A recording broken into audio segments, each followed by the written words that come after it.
Mr. Van Dyke, could you describe this picture in about one paragraph? Chitty, chitty, bang, bang. That'd be a long paragraph, I think.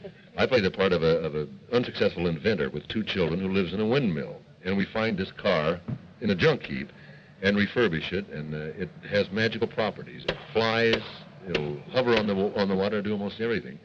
And the nefarious Baron Baumburst, played by Gert Frobe, tries to kidnap the car, and we end up in Bulgaria, where most of the adventures with the Chitty Chitty Bang Bang take place. But it's an inverted world where all the adults are children and all the children have to live in a dungeon. It's terrible. Where did you first hear the script of this film, and what were the circumstances? I heard about it in Hollywood. Cubby Broccoli, the producer, came to Hollywood to talk to me about it, and I had never heard of the story, or even knew that Ian Fleming wrote a children's story. I don't think most people do know that. And that was the first time I heard about it. I went home that night and asked my kids. They'd all read it. They knew all about it. How do you find working with Ken Hughes, the director of this film? Ken is just exactly my kind of a director because he doesn't regard the script as engraved in stone exactly. You know, if you want to ad-lib or change things around, if you get a good idea, it's perfectly all right with Ken. So that's the kind of director I like to work with. And how do you find working with Sally Ann Howes? Well, how could I find It's a pleasure.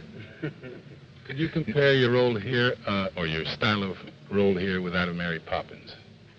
I don't know. There's a couple of numbers that are kind of like, the numbers we did in Mary Poppins.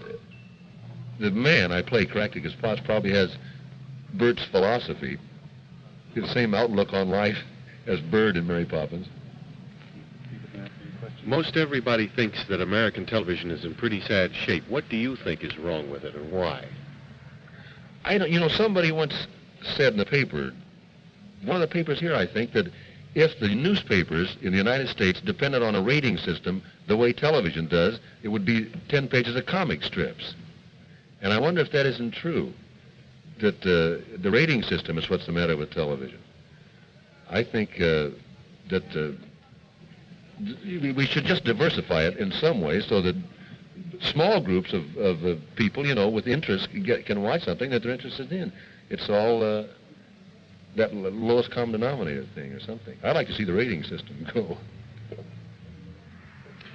Dick, in Divorce American Style, which is now a hit throughout the country, many critics noticed that it was rather a new Dick Van Dyke. One, although the movie, half of it is a funny, howling comedy kind of thing, a lot of it is a biting kind of honesty to it.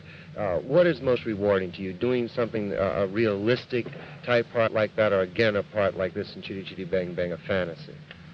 Well, it's probably the most fun doing a fantasy like this, a children's show or comedy. I get the most fun out of it. But the minute I read the script on Divorce American Style, I grabbed it right away when they offered it to me.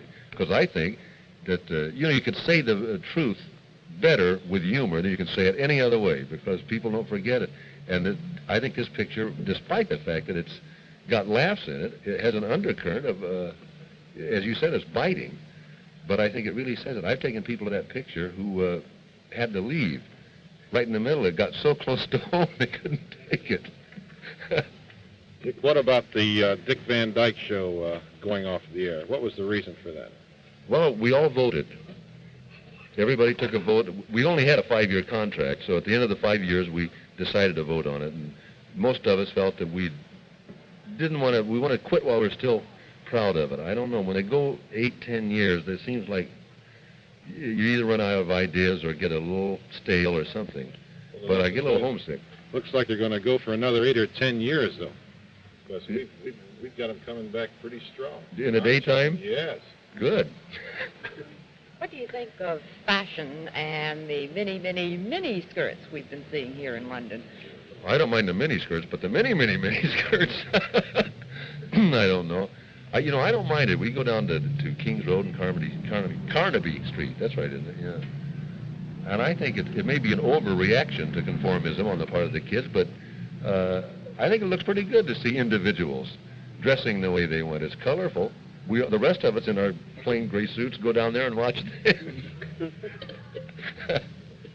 Dick, do you have a favorite scene in Chitty Chitty Bang Bang that you've enjoyed doing more than any of the others?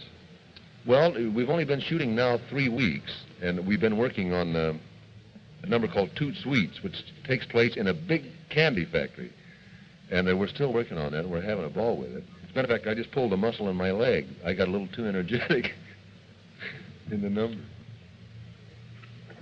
Dick, in watching some of your reruns of your show and seeing you now in person and in Divorce American Style, especially when you took off your shirt in the bathroom ballet moment to it, you look like you're in the peak of condition. You're getting broader and broader. How do you stay in shape? And how have you gotten so much more sturdy looking than you once were?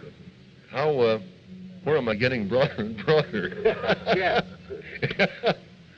I don't know why. For about a year, I lifted weights and things. I only weighed 140 pounds, and I'm 6'1". And in a year, I gained about 20 pounds. And I've stayed about the same. I'm right around 160 now. Play a lot of tennis. Although here, I have a little squash court in the house we're renting, and I've taken up squash, and it's not a fast game. But it's fun. You're filming here in London. What do you miss most about America while you're here? Hamburgers. I swear, hamburgers. Because you can't get a hamburger. No, they just don't have it. If you go to the butcher and ask for a hamburger, they don't know what you mean. You have to ask for minced meat. And it's not the same somehow. What do you get? Minced meat. Dick, in the scene that takes place in the candy shop, it's pretty wild. What actually happens in there? Well, I play an inventor, so I've invented a candy that whistles. Oh. It also is edible, and so we call it Toot Sweets. And in my effort to sell Lord Scrumptious, the manager of the Scrumptious factory, these sweets, it evolves into a dance number called Toot Sweets. And all the workers in the factory join in, and we're spilling candy all over the place. The kitchen must be fairly interesting. Yes, it is. Big colored vat. They've done an interesting thing. It's a color picture, but that entire set is black and white or gray. And the only things that are brightly colored are the candy boiling in the big vats. And it looks interesting on film. Very stylized. Let me change the subject for just a second and ask you to go back to this family business. What do you think is the most important element to keep a family cooking properly? Oh, I don't know. Well, of course, I think that if you have a religious faith, that and keep your kids in the church along with the family up to a certain age, the church will lose them when they're 15 or 16 years old until they're about 25, I'd say, 25, 30 years old. But I think it's a groundwork that you can't overlook. Some kind of, value outside themselves. I think you got to have it.